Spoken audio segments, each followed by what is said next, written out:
Bonsoir à toutes et à tous, voici ce que nous allons développer dans quelques instants. Nous sommes le 1er novembre 2021. Les chrétiens catholiques célèbrent ce jour la Toussaint, la fête de tous les saints. Les fidèles dans le recueillement ce matin dans la paroisse ont été exhortés à marcher dans les pas de tous ceux qui ont vécu et mis en pratique l'Évangile. Un nouveau visage pour la ville de Yamoussoukro. Des machines et des hommes travaillent à cela. Des routes en construction, des travaux d'embellissement pour redonner à la capitale politique son lustre d'antan. Déjà, 70 km de routes ont été bitumés.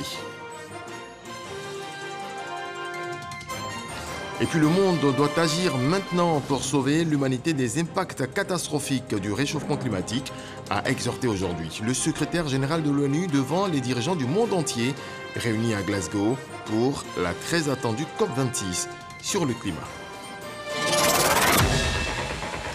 Ils se sont retrouvés dans les paroisses ce matin pour se souvenir de tous les saints. Les fidèles catholiques se sont replongés dans la vie de ceux qui ont vécu selon l'évangile du Christ. À Cocody, Patricia Omouetia a suivi certains d'entre eux. Regardons. Si un certain nombre d'entre eux ont été officiellement reconnus à l'issue d'une procédure dite de canonisation et nous sont donnés un modèle, l'Église sait bien que beaucoup d'autres ont également vécu dans la fidélité à l'Évangile et au service de tous. C'est bien pourquoi, en ce jour de la Toussaint, les chrétiens célèbrent tous les saints connus ou inconnus. C'est l'occasion de célébrer tous les saints, tous ceux qui nous ont précédés dans l'au-delà, et afin que nous puissions prier pour eux, pour qu'eux aussi, où ils sont, ils puissent prier pour nous, pour notre sanctification nous-mêmes. Notre existence sur la terre, en tant que chrétiens catholiques, est déterminée. Et en fait, est dans le prolongement, dans l'attente de cette vie céleste. Donc, cette fête a toute son importance, revêt toute son importance pour chaque chrétien que nous sommes. Et puis, dans la préparation, de notre montée au ciel. C'est de rendre visite à nos malades, tous ceux qui souffrent autour de nous, de partager la paix, l'amour. C'est de prier le Seigneur pour que l'harmonie, la paix règne dans notre pays. Et cette pandémie qui est en train de détruire le monde aussi, puisse être éradiquée et la paix revienne dans le monde entier. Cette fête célébrée ici dans les paroisses Notre-Dame de la Tendresse et Saint-Jean de Cocody est donc aussi l'occasion de rappeler que tous les hommes sont appelés à la sainteté, par des chemins différents, parfois surprenants ou inattendus, mais tous accessibles, comme l'indique l'évangile de ce jour dans le livre de Saint Marc. Tous les chrétiens aspirent à cette sainteté. Et nous le voyons dans l'évangile qui est lu en ce jour. L'évangile où le Christ nous appelle à être heureux.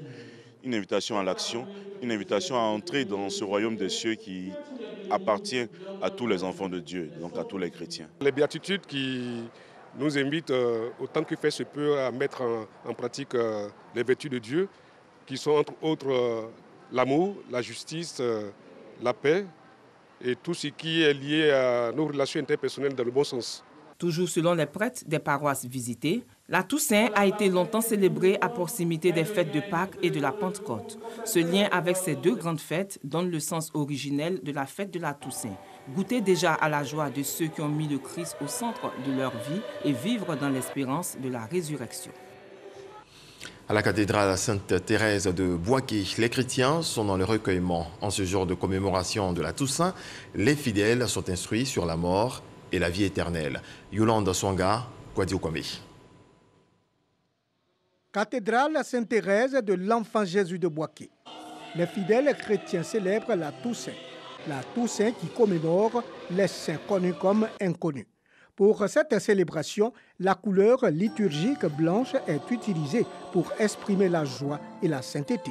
À cette célébration, les chrétiens sont appelés à se rapprocher de Dieu afin de bénéficier de la vie éternelle. Le célébrant a éclairé les chrétiens catholiques sur la différence entre la Toussaint et la fête des morts. Nous célébrons donc la victoire de Jésus sur la mort dans notre vie de chaque jour. Aujourd'hui, nous célébrons la vie, l'Église du ciel, avec tous les saints qui sont avec le Seigneur et qui lui rendent gloire. La fête des morts, des défunts, c'est prier pour nos fidèles, nos frères qui ont passé la mort et qui sont dans l'attente. On prie pour eux pour que le Seigneur ait pitié d'eux et leur accorde la grâce de le voir face à face. La fin du mois du rosaire, chaque 1er novembre, débouche sur la commémoration de la Toussaint. La Toussaint, l'heure de se souvenir de tous ceux qui nous ont quittés. À cette occasion, des gerbes de fleurs sont déposées sur les tombes. Les populations qui ne manquent pas ce rendez-vous se précipitent autour des fleuristes. Fatima Ouedraogo et Abou Sanogo nous en parlent. Célébrer les saints, mais aussi commémorer la mémoire des défunts à travers la tradition. Fleurir les tombes. À l'occasion de la fête de la Toussaint, des familles s'activent autour des fleuristes. Elles procèdent à l'achat de fleurs afin d'anticiper la célébration de la fête des morts, qui est un jour ouvrable. Les fleurs ont été achetées ce jour pour honorer nos défunts, vu que ce n'est pas un jour férié. On profite de la messe du premier pour nous rendre aussi au cimetière en anticipé, pour aller aussi prier aussi pour nos disparus. Après un moment d'interruption dû à la maladie à coronavirus, des fleuristes constatent une nette amélioration de leur chiffre d'affaires. Cette année, je pense qu'au niveau de façon commerciale, en tout cas ça va. Contrairement à l'année passée où vraiment on avait des bouquets même qui sont restés ici sans clients. Mais cette année-là, on a fait. Sinon, l'année passée, on n'a même pas fait tout ça même. Puisque rien n'est marché à cause de Covid-19. Mais cette année, ça va. Au cimetière privé d'Adodo, une prière est dite à l'endroit des défunts avant la pose des fleurs. Un moment pour certains pour nettoyer les tombes. Mélanie Christelle et sa famille sont au nombre des personnes présentes en ces lieux. Bien vrai que c'est la volonté de Dieu, mais je n'ai jamais accepté. Mais Dieu, celui qui sonde les cœurs et les reins, c'est lui qui permet que tout ce qui arrive. Donc, on est tout heureux d'être là. On dépose les fleurs, c'est comme si c'était une pensée là où ils se trouvent, pour qu'ils se disent qu'on ne les a jamais abandonnés, nous sommes toujours avec eux. Cette célébration a lieu tous les 2 novembre, au lendemain de la Toussaint. La Turquie est l'un des berceaux du christianisme. Selon les Actes des Apôtres, c'est à Antioche que les disciples reçurent pour la première fois le nom de chrétiens. En Turquie, plusieurs sites sont donc à découvrir. Les chrétiens ivoiriens se sont rendus sur place. Sidonie Davila et Ulrich Chadongan ont également effectué le déplacement suivant. La Maison de la Vierge Marie, un centre important pour les pèlerins, a reçu la visite des Ivoiriens. Situé dans la ville d'Éphèse, ce site est un lieu saint qui reçoit des milliers de visiteurs venus confier à la mère du Christ, sauveur du monde, leurs différentes préoccupations. C'est là qu'elle a vécu, c'est là qu'elle a passé ces derniers instants. Vous voyez, au-dessus de la montagne, dans la bourse, seule. Et j'ai prié. Quand je priais, je sentais que c'était vivant. Et ça, c'est unique en son genre, d'arriver à ce lieu. C'était pas évident. Après la cité mariale, la basilique Saint-Jean a été une étape aussi importante pour les pèlerins. Même s'il ne reste que les ruines de cette bâtisse qui porte le nom du plus jeune apôtre de Jésus, Jean, les fidèles chrétiens ont pu toucher du doigt les réalités de la parole de Dieu. Pour moi, l'apôtre Paul, l'apôtre Jean sont des modèles d'évangélistes. Ils ont bravé tout ce qu'il y avait comme persécution pour annoncer l'évangile. Et aujourd'hui, je viens sur ces lieux, ces temples qu'ils ont bâtis. Et c'est vraiment édifiant pour moi. Ça booste ma foi. Et je bénis le Seigneur. Je veux vraiment aussi encourager mes frères de participer à ces gens de pèlerinage. Parce que ça t'apporte un plus et ça permet d'avoir beaucoup de connaissances. Venir ici, c'est l'ignorance totalement qui tombe. Donc j'encouragerai mes fidèles à vraiment croire davantage à la parole de Dieu, à vraiment manifester davantage leur foi et ce en quoi ils croient à vraiment exister.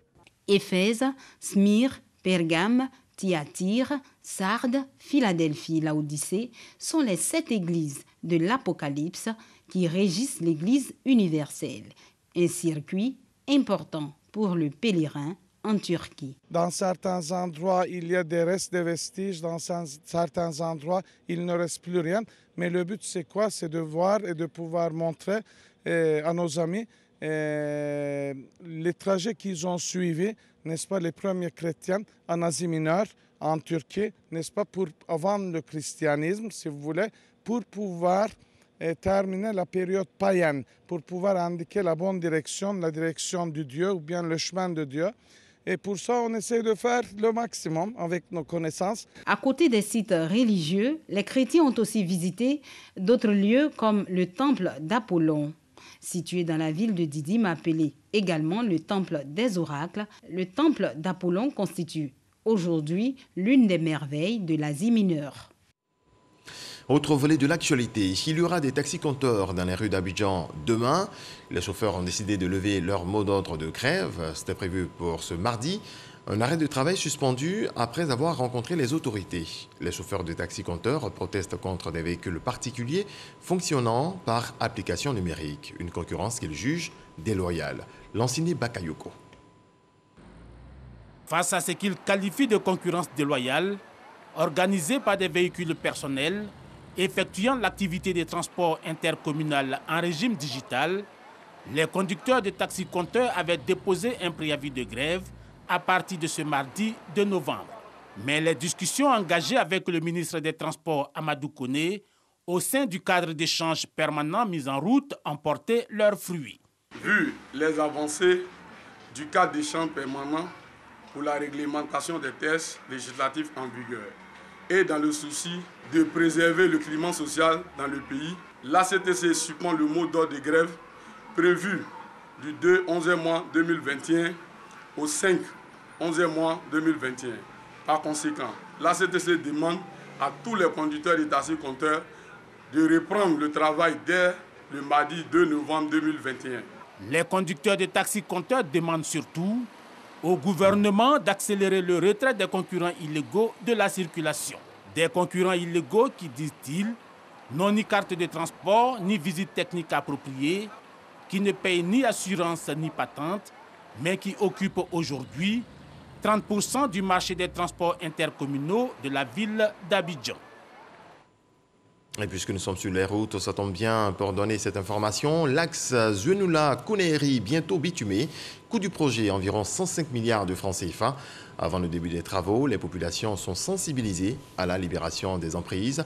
Les personnes impactées seront dédommagées. Mama Traoré. Difficile de pratiquer la piste menant de la sous-préfecture de Kongasso à la ville de Kounéry. Et quand il pleut, l'état de la voie fait même pâtir des véhicules 4x4. Dans ce département de la région du Béret, les populations rêvent encore de voies bitumées. Elles partagent ce rêve avec les habitants de la région voisine de la Maraoué. Partant de Kounéry pour rallier Zouenoula en passant par Goïtafloa, il faut parcourir 75 km de piste. Ça fait des décennies que je vois cette route. On passait premièrement de l'autre côté. Maintenant, on est venu ici. C'est difficile. Aidez-nous vraiment. Ça donne mot de rien même. Il y a assez de trous, la route n'est pas propre. Si la route est arrangée, ça fait que les véhicules, on peut aller un peu plus rapide souvent. Dans la cour de la préfecture de Kounéry, l'état de ce tronçon est au cœur d'une réunion entre le préfet, les élus locaux, les chefs de communauté et des agents de l'AGEROUTE, l'agence de gestion des routes. Ces derniers sont venus annoncer un vaste projet de bitumage à venir. Le projet vise à aménager l'axe routier qui part depuis Zouenoula, traversant la sous-préfecture de Goïtafloa, qui débouche à Agbaou. Et d'Agbaou, nous avons la bretelle qui part à Kounéry, qui fait 9 km. Et ensuite, le projet continue son chemin jusqu'à se raccorder à Béoumi. Aujourd'hui, s'il y a la route qui vient nous approcher encore davantage de toute la Côte d'Ivoire, je crois que nous ne serons qu'être heureux et dire merci à tout le monde, à tous ceux qui ont contribué, particulièrement au chef de l'État qui a promis, il a dit. Et je crois que c'est chose qui est en train d'être faite maintenant. Ce tracé est long de 120 km, y compris l'octroi de 5 km de voirie à chacune des localités de Goïtafla, Agbaou, Kounéry et Béoumi. Au regard de l'impact du projet, les populations sont invitées à libérer les emprises.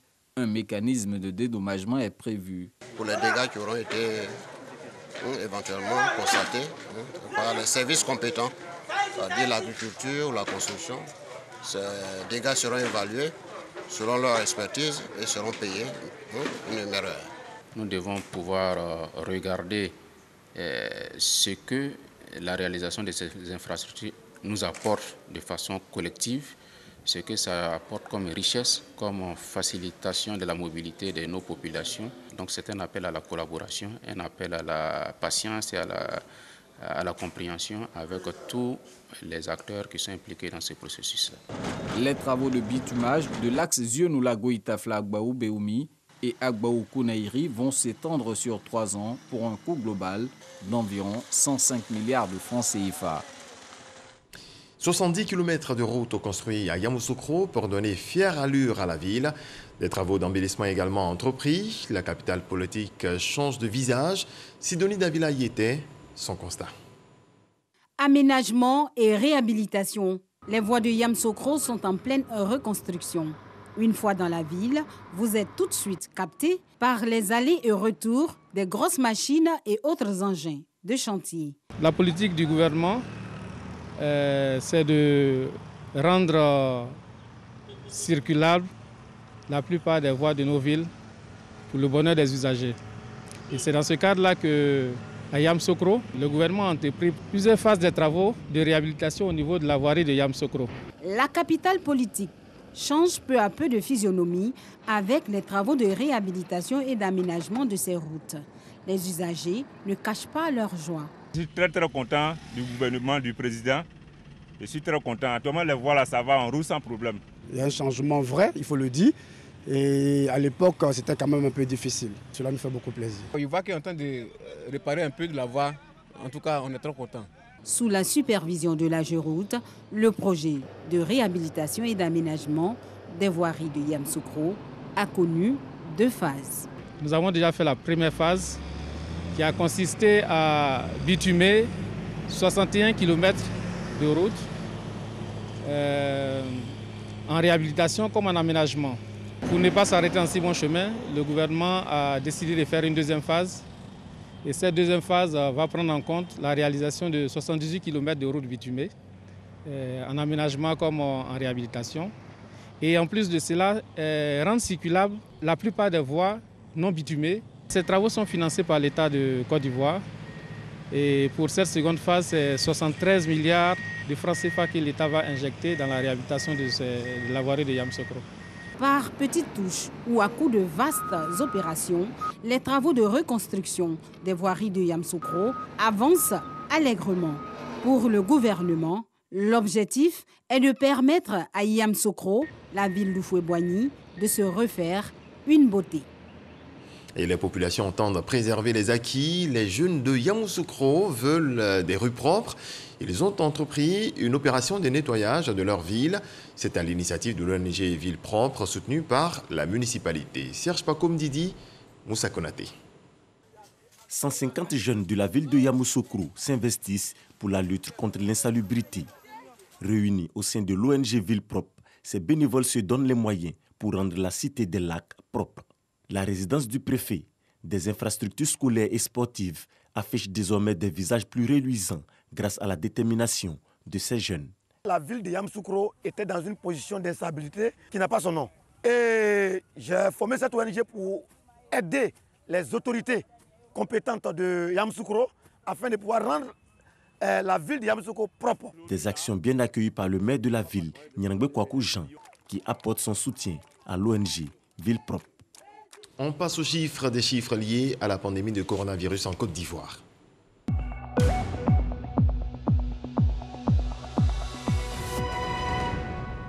Le ministère de la Santé, de l'Hygiène publique et de la couverture maladie universelle a enregistré ce lundi 1er novembre 2021 14 nouveaux cas de Covid-19 sur 1920 échantillons prélevés, soit 0,7% de cas positifs, 19 guéris et malheureusement un nouveau décès. À la date du 1er novembre 2021, la Côte d'Ivoire compte donc 61 311 cas confirmés, dont 60 034 personnes guéries, 696 décès et 581 cas actifs. Le nombre total d'échantillons est de 1 92 753.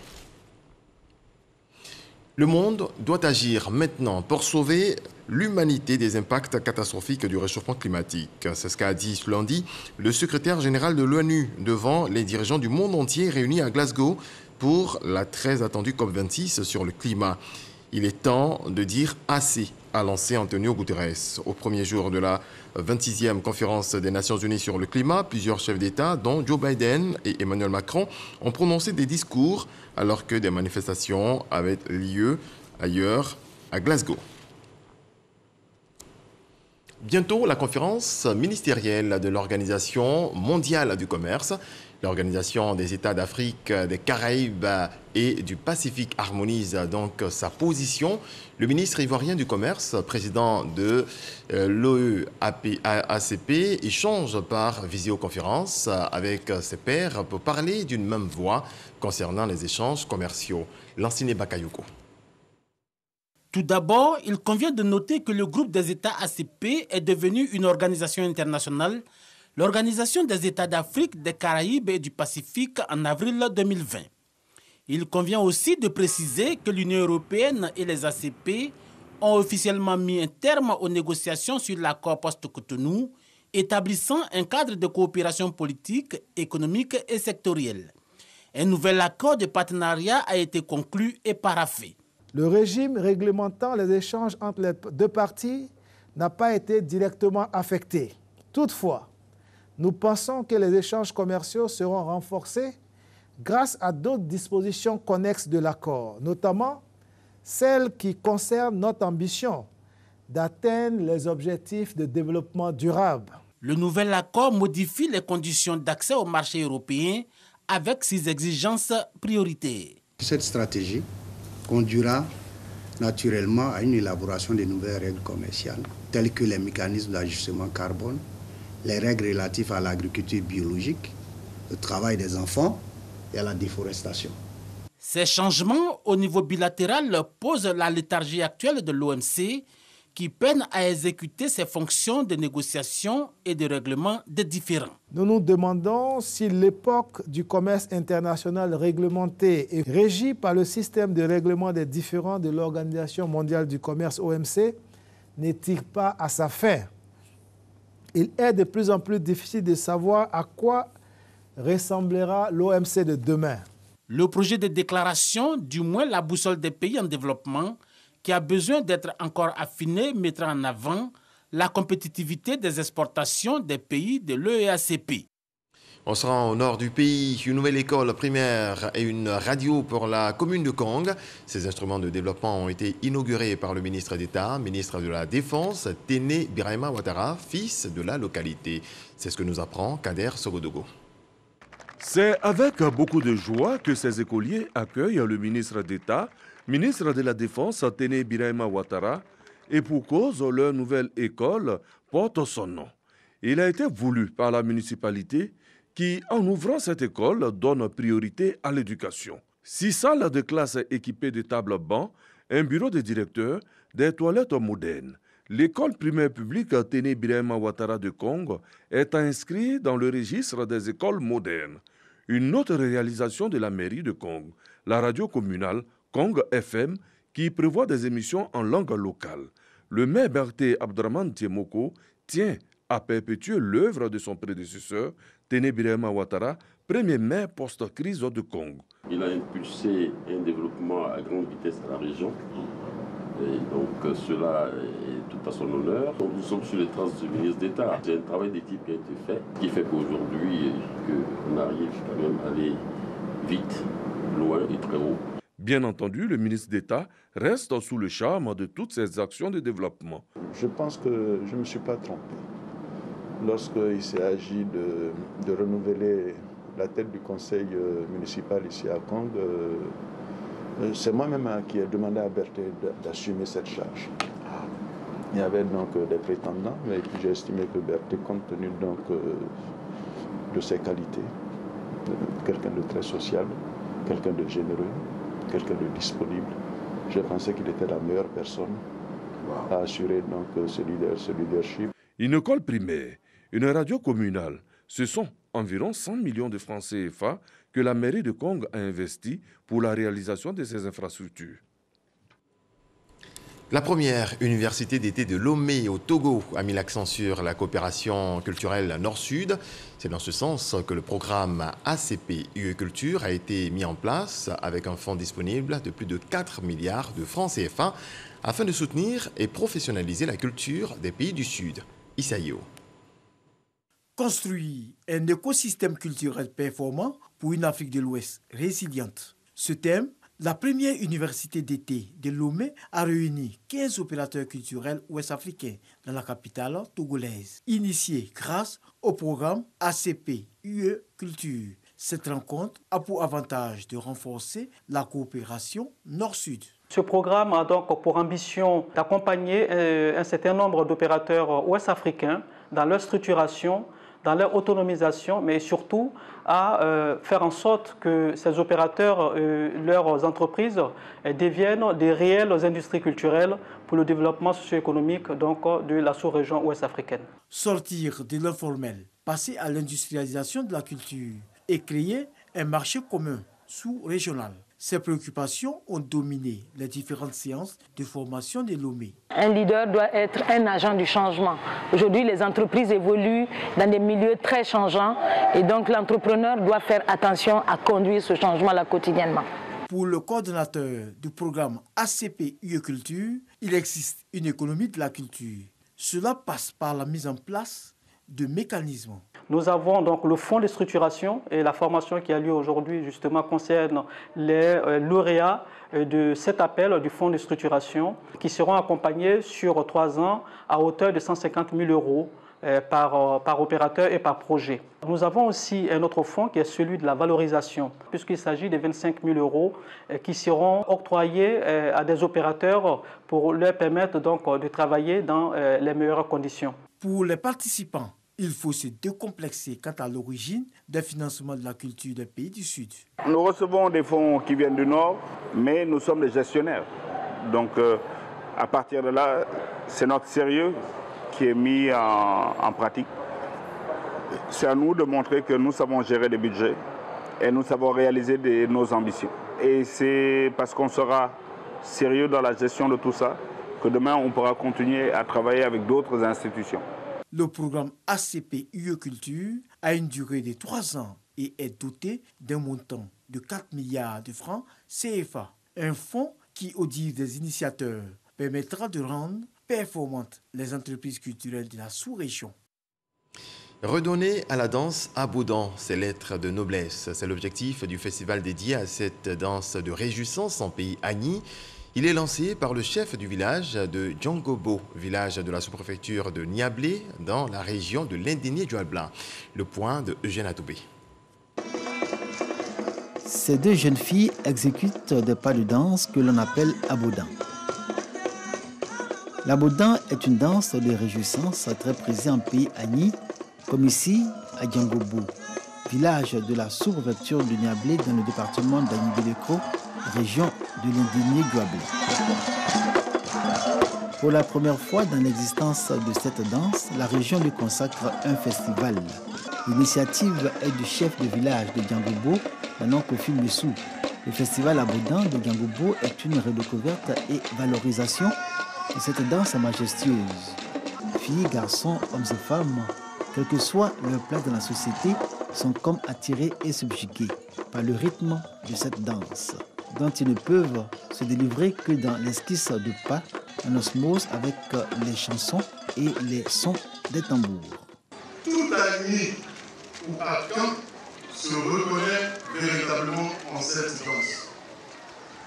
Voilà pourquoi, en tant que fils de l'Indénié-Doualbla, j'ai décidé de porter sur les fonds baptismaux ce festival pour révéler et restaurer ce que nous avons perdu.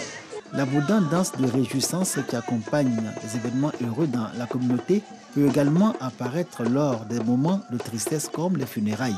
Parce que selon les tenants de la tradition, il y est inscrite l'âme du peuple Agni.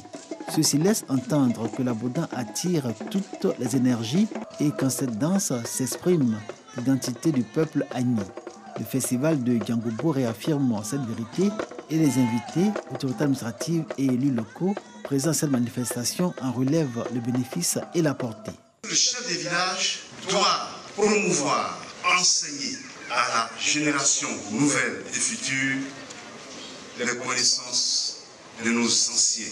Il n'y a pas de développement si nous n'avons pas recours à nos us, aux coutumes. Ce festival parle de réconciliation parle de cohésion. Je voudrais rassurer Nana que le ministre Pascal Abinan Kwaku accompagnera chaque année ce festival qui représente l'âme du peuple agni. Le festival Aboudan de Diangobo a relevé l'exemplaire symbiose des peuples de l'Indénié et du Guablin qui ont présenté leur version de l'Aboudan, deux royaumes distincts mais formant un seul peuple et partageant la même culture et les mêmes traditions. Il se raconte même que dans les prochaines éditions, les régions du Morono et du Sud Koumoué pourraient compter parmi les festivaliers. L'objectif est de faire de l'Aboudan Festival de Diangobo un élément fédérateur de ce grand ensemble géographique et culturel qu'est le district autonome du Sud Koumoué. Sur ces notes musicales et ces pas de danse, nous mettons un terme à ce journal. Excellente nuit à toutes et à tous, toujours sous la protection du Très-Haut.